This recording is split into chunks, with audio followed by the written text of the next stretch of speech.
जय हिंद। इस वीडियो में हम लोग अफ्रीका के फिज़िकल मैप को स्टडी करेंगे और यहाँ के फिज़िकल रिलीफ फीचर्स के बारे में भी देखेंगे। अफ्रीका जो कि वर्ल्ड में दूसरा सबसे बड़ा कॉन्टिनेंट है और बायोडाइवर्सिटी के लिहाज से ये बहुत ही ज़्यादा इम्पॉर्टेंट है, क्योंकि यहाँ पर दुनिया की मैक्सिमम बायोडाइवर्सिटी यानी जैव विविधता पाई जाती है। मानव सभ्यता का ओरिजिन इसी अफ्रीका से हुआ था, तो इस लिहाज से भी अफ्रीका हमारे लिए बहुत ज़्यादा इम्पॉर्टेंट हो जाता है। और वैसे भी ये वर्ल्ड का दूसरा सबसे बड़ा कॉन्टिनेंट है, तो इसे समझना और पढ़ना भी बहुत ज़रूरी हो जाता है। अफ्रीका एकमात्र ऐसा कॉन्टिनेंट है जहाँ से तीनों important latitudes equator, tropic of cancer और ट्रॉपिक ऑफ कैप्रिकॉर्न पास होती हैं, यानी ये टोटली ट्रॉपिकल लेटीट्यूड्स में लाई करता है। और इक्वेटर अफ्रीका को लगभग दो पार्ट्स में इक्वली डिवाइड करती है, इसीलिए जो फीचर्स ऊपर हमें देखने को मिलेंगे वही फीचर्स लगभग नीचे देखने को मिलेंगे। जैसे अगर ऊपर सहारा है तो इधर यहाँ पर भी कलाहारी डेजर्ट है, और अगर यहाँ पर एटलस माउंटेन है तो इधर भी ड्रैकेंसबर्ग हैं, और अगर यहाँ पर रेन फॉरेस्ट पाए जाते हैं तो इधर भी रेन फॉरेस्ट पाए जाते हैं। यानी फिजिकल फीचर्स दोनों में लगभग ये ऊपर और नीचे आप इक्वली कह सकते हैं। अफ्रीका की देखें वाटर बॉडीज़ किस किस से शेयर होती हैं, तो इधर नॉर्थ में मेडिटेरेनियन सी से या नॉर्थ ईस्ट में मेडिटेरेनियन सी से, और इधर वेस्ट में तो अटलांटिक ओशन से। ये पूरा ऊपर नॉर्थ है, नॉर्थ अटलांटिक ओशन, और नीचे साउथ अटलांटिक ओशन। और इधर एशिया के बगल में है रेड सी। रेड सी और मेडिटेरेनियन सी को जोड़ती है सुएज़ कैनल, जो कि इजिप्ट में बनी हुई है। और फिर इधर गल्फ ऑफ एडन, और इधर ईस्ट में यानी पूर्व में इंडियन ओशन, और साउथ ईस्ट में भी इंडियन ओशन है। और यहाँ पर सबसे इम्पॉर्टेंट जो 0 डिग्री प्राइम मेरिडियन है और 0 डिग्री इक्वेटर है, ये दोनों एक दूसरे को साउथ अटलांटिक ओशन में कट करते हैं या क्रॉस होती है। ये देखिए, आप यह एरिया देख सकते हैं, ये प्राइम मेरिडियन आ रही है और ये इक्वेटर जा रही है। अब यहाँ के कुछ हाईएस्ट पॉइंट देख लेते हैं।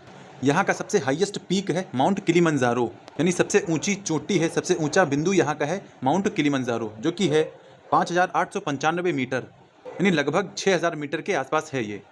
फिर सबसे निचला पॉइंट देख लेते हैं, तो वो है लेक असाल में।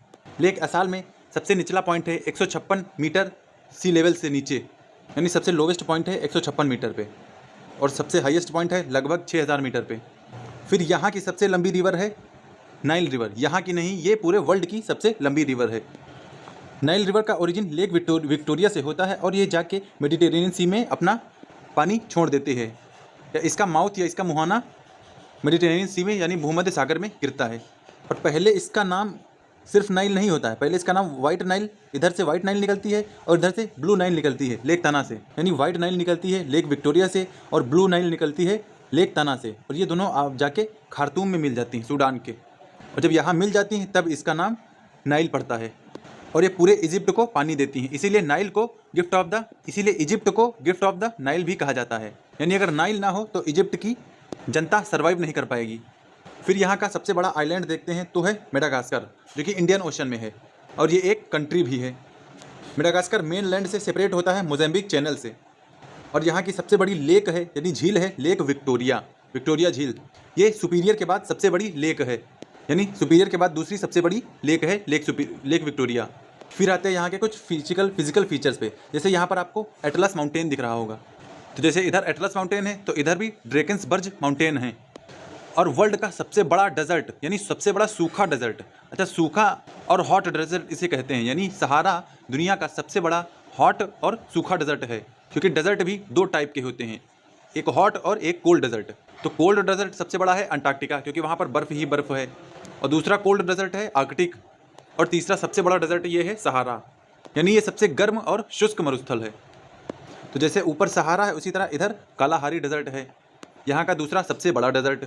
और एक और डेजर्ट है इधर अटलांटिक ओशन के कोस्ट पर नामीब डेजर्ट, यानी 3 इंपॉर्टेंट यहाँ पे रेगिस्तान या मरुस्थल हैं। सहारा डेजर्ट तो लगभग 12-13 कंट्रीज़ में फैला हुआ है। यहाँ पर कोई भी वेजिटेशन, कोई भी घास नहीं पाई जाती है। अब सहारा के नीचे आएंगे तो देखेंगे साहेल रीजन आपको दिख रहा होगा। साहेल रीजन एक ट्रांजिशन जोन है सहारा यानी डेजर्ट और ग्रासलैंड के बीच का। यानी साहेल में कुछ गुण डेजर्ट के भी पाए जाएंगे और कुछ क्वालिटीज़ ग्रासलैंड यानी घास के मैदान के भी पाए जाएंगे। यानी यहाँ पर थोड़ा मरुस्थल भी होगा और थोड़ा बहुत घास के मैदान भी पाए जाएंगे। इसीलिए साहेल को ट्रांजिशन यानी बदलाव का एरिया बोला जाता है, सहारा और ग्रासलैंड्स के बीच का। तो ये हो गया साहेल रीजन या साहेल क्षेत्र। फिर यहाँ की कुछ झीलों के बारे में बात कर ले। यहाँ पर सबसे बड़ी झील है विक्टोरिया लेक, दूसरी सबसे बड़ी झील है लेक तंग्यानिका, और तीसरी सबसे बड़ी और इम्पॉर्टेंट झील है लेक मलावी।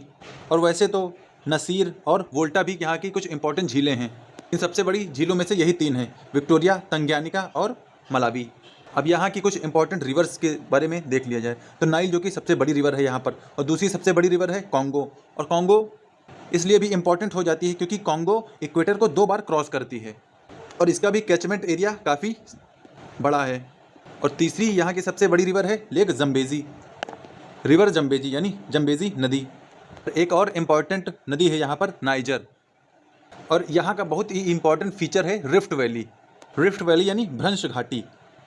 ये देखिए, यहाँ से भ्रंश का मतलब ये अब धीरे धीरे अलग हो रही है, यहाँ से यहाँ तक, और इधर भी, यानी ये आगे चल के ये इतना हिस्सा अफ्रीका का इससे टूट के अलग हो जाएगा। जैसे मेडागास्कर है आपको दिख रहा है, वैसे इसी तरह ये भी इसका पार्ट ईस्ट अफ्रीका इधर शिफ्ट हो जाएगा और ये अलग हो जाएगा। और एक और इम्पॉर्टेंट फीचर है यहाँ पर इथियोपियन हाईलैंड। हाईलैंड बोले या इसको प्लेट्यू भी बोल सकते हैं, लेकिन हाईलैंड ज़्यादा सही रहेगा।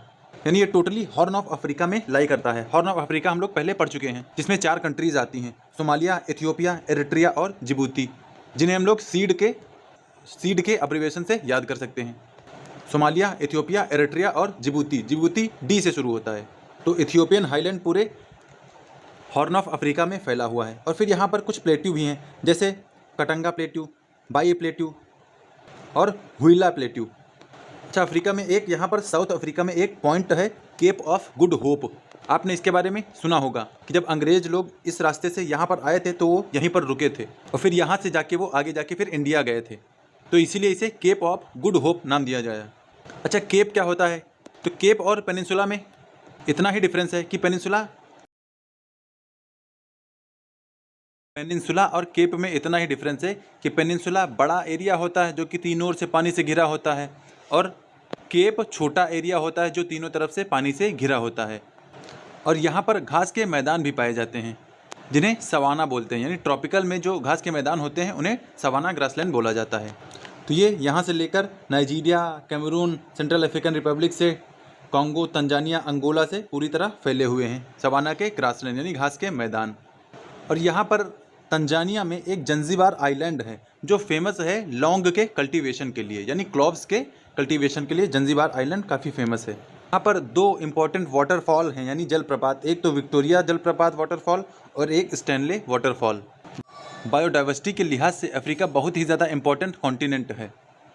सो इसके साथ ही अफ्रीका के फिज़िकल फीचर्स यहाँ पर कंप्लीट होते हैं।